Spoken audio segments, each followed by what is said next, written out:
प्रायः कर्मकांड का जो सार था, जिसके कारण कर्मकांड फल देता था, उसमें शोधन कर लिया। वर्ण निरपेक्ष, विधि निरपेक्ष, वेश निरपेक्ष कर्मकांड वो घातक हो गया, मारक हो गया। इतना संकेत है। उपासना की दृष्टि से मैं तो सन 72 से वृंदावन धाम से संबद्ध हूँ।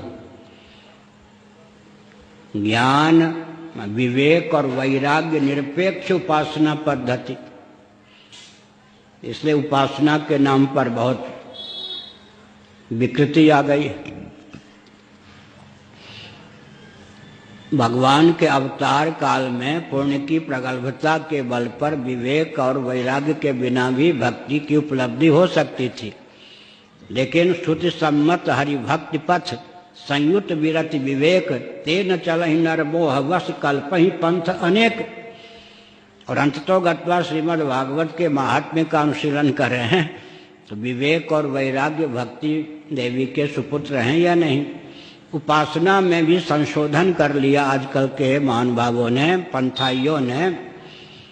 सत संप्रदाय को पंथ का रूप देना हो तो अधिकार संपदा को हटा दीजिए, और पंथ को संप्रदाय, सत संप्रदाय का रूप देना हो तो अधिकार संपदा को जोड़ दीजिए।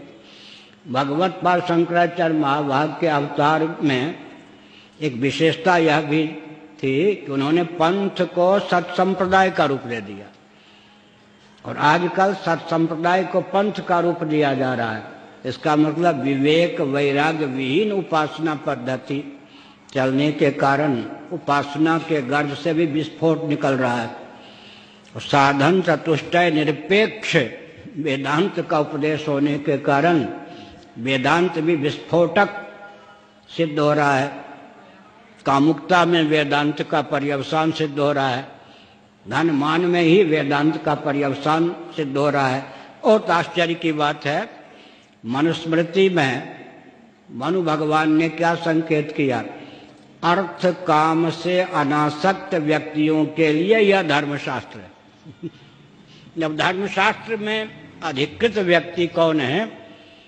अर्थ काम से विरक्त, अर्थात मर्यादा का अतिक्रमण करके अर्थोपार्जन और विषयोपभोग से जो विरत हो चुके हैं, उनके लिए यह धर्मशास्त्र है। बहुत ऊंची बात है।